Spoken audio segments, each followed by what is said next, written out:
Let me ask you a question. How often do we think about the life we want, but think about it as something far away?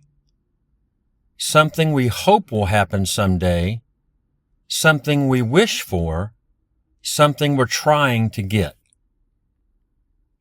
But what if the real shift happens when you stop living from the place of wanting and start living from the place of already becoming?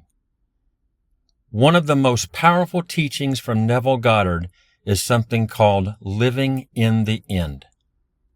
And in many ways, this is the key to living the life that you truly desire. Because living in the end means mentally and emotionally stepping into the reality where your goal has already begun unfolding. Instead of constantly focusing on the gap between where you are and where you want to be, you begin thinking, feeling, and acting more like the version of you who is already moving toward that future. Most people approach life like this. I hope things work out. I wish I could achieve that. Maybe someday things will change. But when your mind stays in that place, it keeps reinforcing the feeling of lack. It keeps the goal feeling distant. And your actions often reflect that mindset. Living in the end shifts that completely. Instead of asking, how do I get there someday? You begin asking, if the future I desire was already unfolding, how would I think today? How would I approach challenges? How would I speak to myself? How would I carry myself?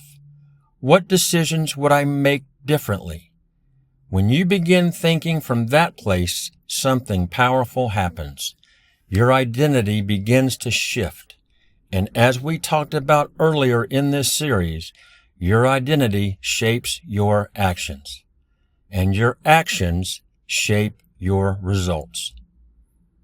Neville Goddard often explained that living in the end means feeling the reality of your desire as if it has already happened.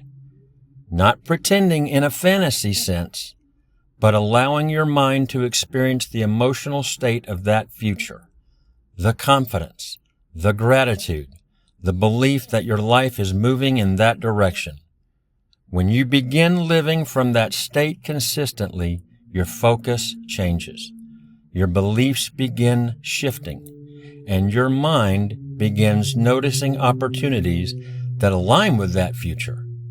This also connects with something we talked about in the previous video.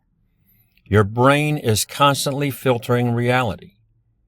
When you begin imagining and feeling the reality of your desired future, your brain begins noticing ideas, opportunities, and possibilities that support it. Things that may have always been there, but were outside your focus. So here's something simple you can try. Think about one area of your life where you want to grow. Now, imagine the version of you who already made meaningful progress there. How would that version of you think? How would they approach challenges? How would they carry themselves throughout the day? Now, begin practicing thinking from that place. Not someday, but today. Because in many ways, the life you want begins with the state of mind you choose to live from. And this is why living in the end is such a powerful idea. It shifts you from constantly chasing the future to becoming the person who naturally grows into it. And if you found value in this video, please like the video, subscribe to the channel, and I'll see you in the next video in the Mastery of State series.